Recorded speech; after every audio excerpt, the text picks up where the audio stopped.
Hey everyone. So we're back, part two now, getting into the question of, all right, you like someone, how do you get them to like you back? What do you think? Scary. Very scary. You wish. You wish really, really hard. I'm kidding. You write their name next to yours in your journal and put a heart around it. That's how the magic works. Yeah. How do you get someone to like you? Sorry, Heidi. I'm just thinking it through. Like, how do you get someone to like you back? I remember when I was in middle school, I would like just super try to like befriend them and then hope that they'd see me as more than just a friend, because we shared a lot of similar things. But then also with that going to set, like that being said, I also made sure that I liked them enough to want to be their friends. Yeah. I think, so unfortunately, I feel like I'm always the bummer, which is that this question says, how do you get someone to like you? And I get this question a lot. And I always have to have the lamest response, which is, you can't make anybody like you. Because that infers the fact that you can control someone other than yourself. And we can't. Even though we want to, we can't. So unfortunately, again, there's no like way you can like, and I used to make like spells and like voodoo dolls and wishes and prayers and things like that for sure. But we can't control anybody but ourselves. And I think in the last video, we talked a lot about like interests and getting people to, like, how do you know if someone's interested in you? How do you know if you're interested in them? And I think those are all great ways. Spending time with someone, being authentic. We spoke a lot about being authentic. What else, team? Yeah, I mean, Mariah, I really I'm vibing with what you said. I think it's kind of even inherent in that question, like how do you get somebody to like you? There's control and manipulation like happening in that word. And I'm always such a bummer too. I just tell my students like, sorry, you can't. I'm so sorry. It's heartbreaking sometimes. All right, I'm gonna take it on. So all right. I'm gonna take I'm gonna take the question on good faith that that kids that ask it are not trying to like manipulate and abuse. Like, I'm trying to get my horse to take the medicine. All right, so so like I think, but again, like we can't make someone like us in the end. I think you can give a person an opportunity to see how awesome you are. Absolutely. So I think like when we get caught up in liking somebody, like we lose that. We forget how awesome we are, and we start kind of turning the person into like the most perfect person and amazing ever. It's like, actually, I'm pretty dope too. And it's about like how people connect, you know, like a person might be awesome and you might be awesome, but like you're awesome and you're weird might not work, you know, and that's the point of getting to know a person. Yeah, like when you're talking to a person, like be yourself, take the risk, make that joke. Like, you know, a person like, oh yeah, I like that too. Oh yeah, I like that. That's not even you, and you're not even giving them a chance to like. You're just being what you think they want you. Yeah, I think we're kind of going back to that authenticity bit of like, if you're just like being this kind of yes man character and saying yes to everything they say and sort of agreeing with everything, you're not really being authentic to you. And I really like what you said about kind of remembering how awesome you are, because I know for me, at least when I have a crush, I tend to get sort of self-loathing about it, and I'm like, oh my god, this person is just like so much better than me, and like I could never be with them. But it's like, yes I could, literally yes I could, because I'm great. I should show them how great I am. Such a good point. Yeah, and I want to add kind of like what everyone's saying, like, because that's what I was thinking too. Like, you don't get to get someone to like you, but thinking like taking out the dating aspect of it and just how do you get anyone to just know that you're a good person, right? Like, be kind to them, treat them right, you know, share. I don't know, you know, like small steps like that.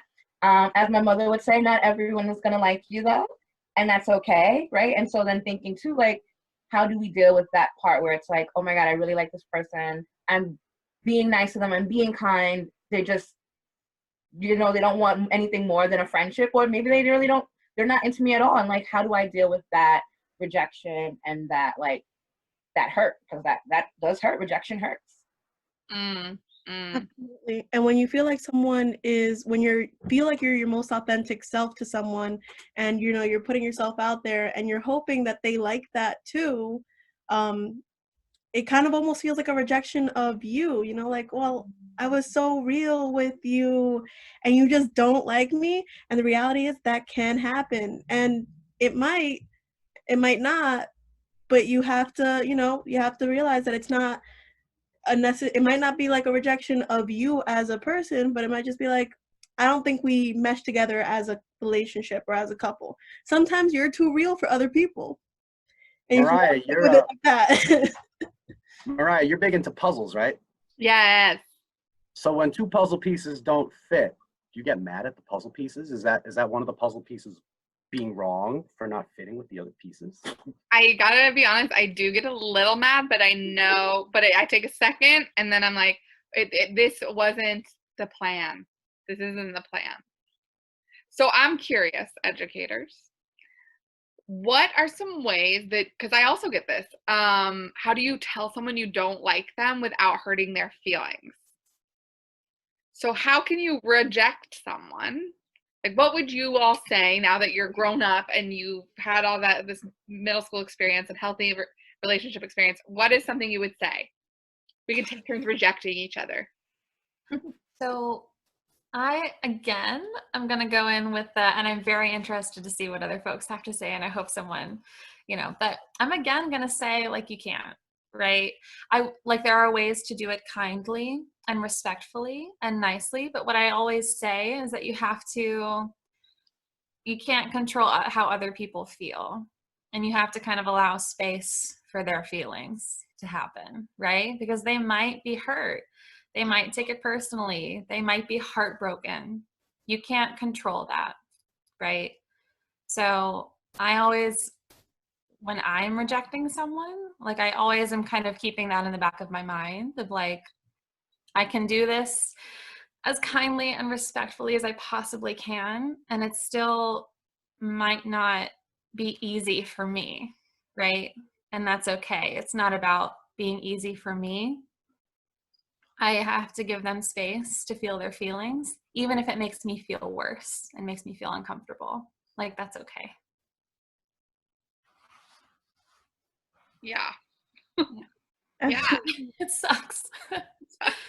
I think Anyone else though, like strategies for how to be kind and how to be respectful? Yeah, I think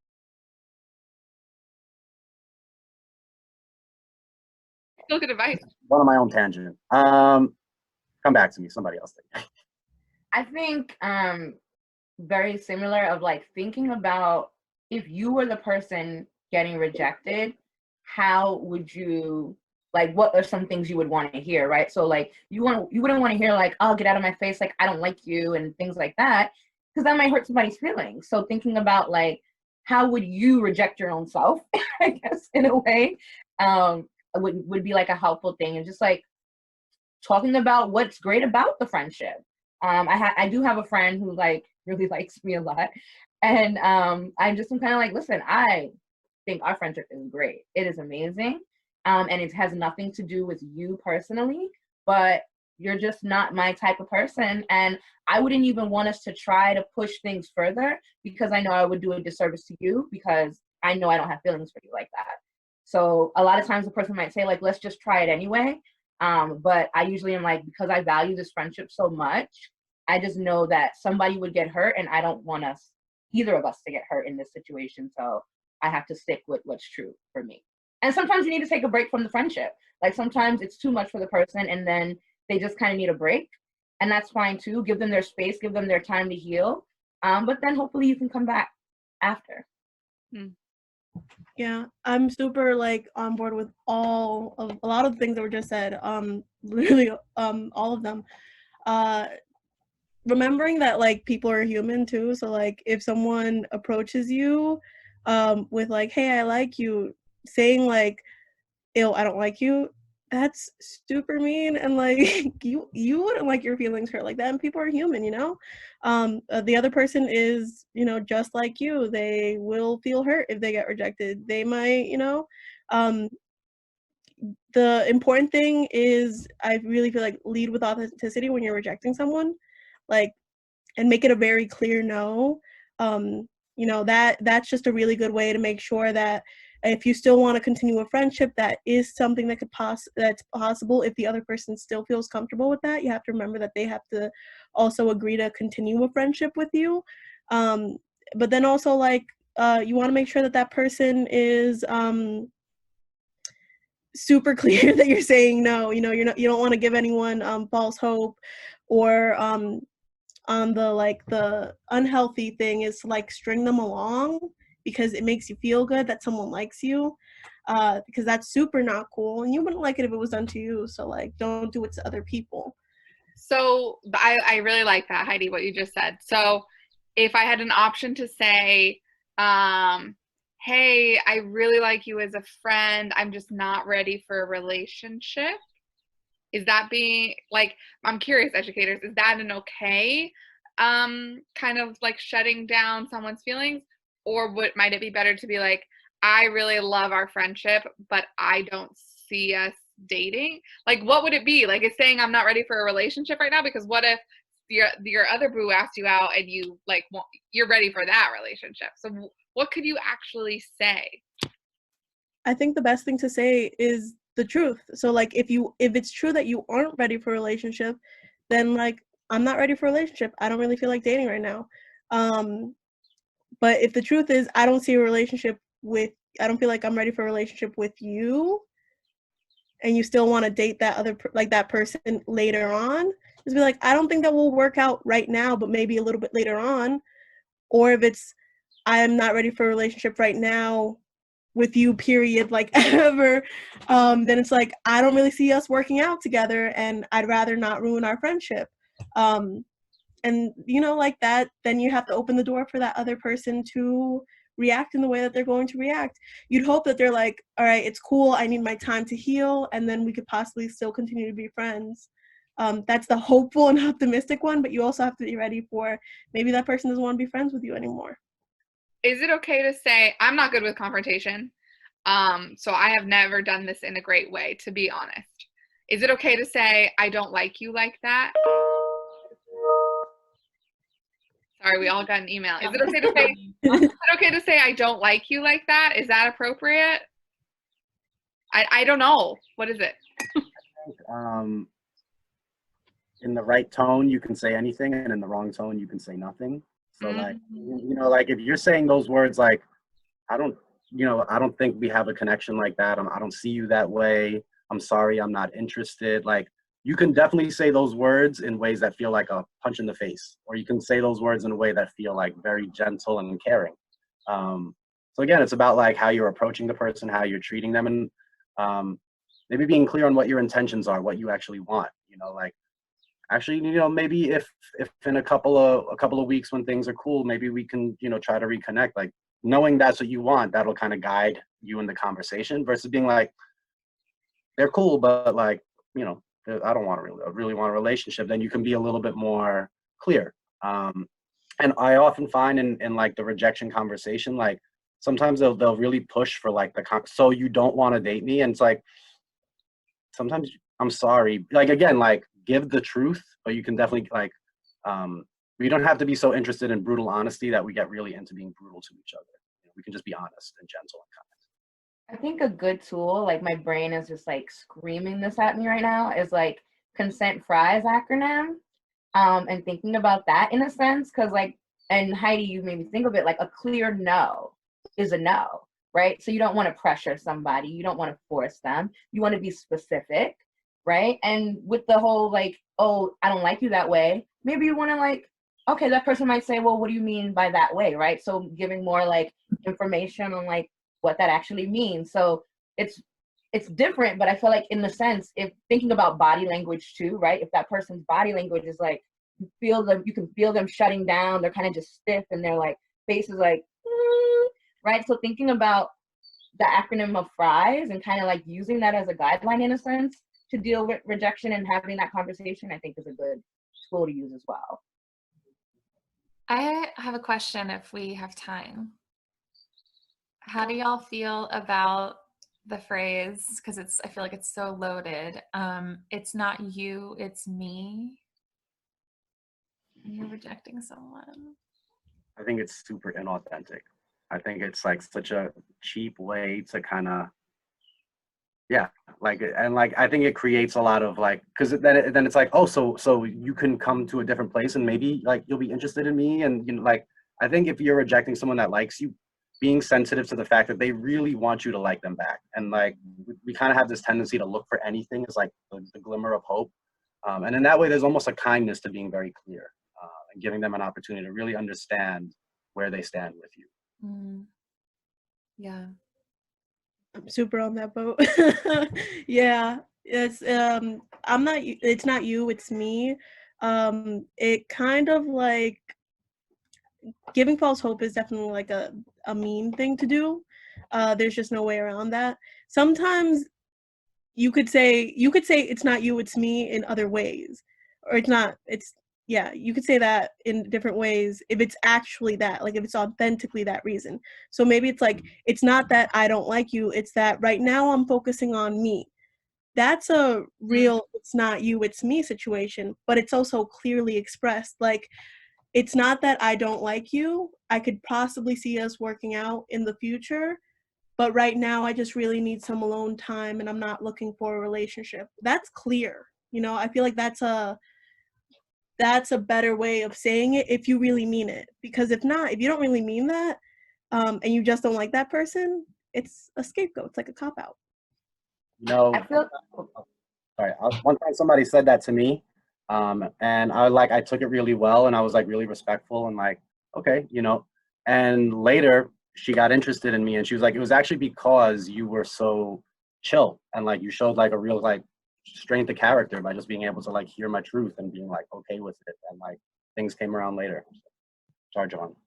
no, it's okay. And I was gonna say, oh, sorry, Heather. No, go. I was gonna say, to me though, it still kind of feels like a cliffhanger, because it's kind of like, all right, so I'll be there for you, I'll support you through this, and then my hope is that once you overcome whatever it is you're going through, then like we can be together. So it's like, at what point then does someone communicate that maybe they're not interested in this person anymore, or like how does that conversation look later on? Because then it's like, well, I held you down, I was there for you, and you're not even like, you don't even want to be with me, you want to be with somebody else, and I was the one that was there for you. Yeah. It's a tricky thing to say. I think another way that I kind of interpret it is like, it's not you, as in it's not that you're like not a good person or not an interesting person or not someone that other people might want to date. It's just that I don't want to date you, right? And again, I think we can say that in like kinder ways, you know, like, you're an incredible person, you've been an incredible friend to me, you know, I see that you're kind, I see that you're funny, etc. I just don't feel that romantic connection with you. I'm now wondering about all those things because I want to do that, right? But I'm wondering about saying, because like I've heard that before of like, you're so great, you're amazing, we have such an amazing connection, but I don't want to be with you. And that makes me be like, why would you even say that stuff? You clearly don't think I'm an amazing person. I don't know, it's so hard. Maybe there's Rejection is hard.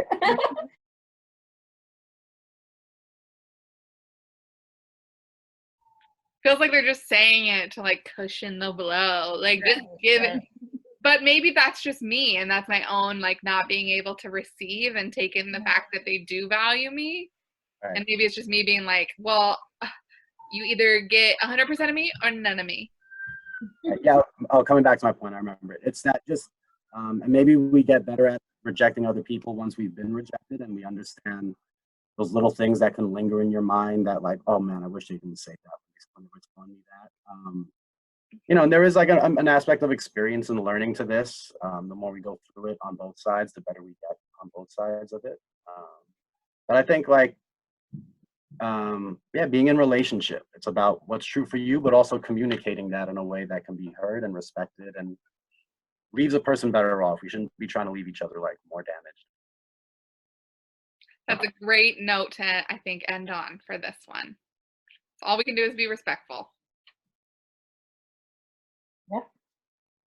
Till next time. Later, y'all. RAPP Chats. Yeah.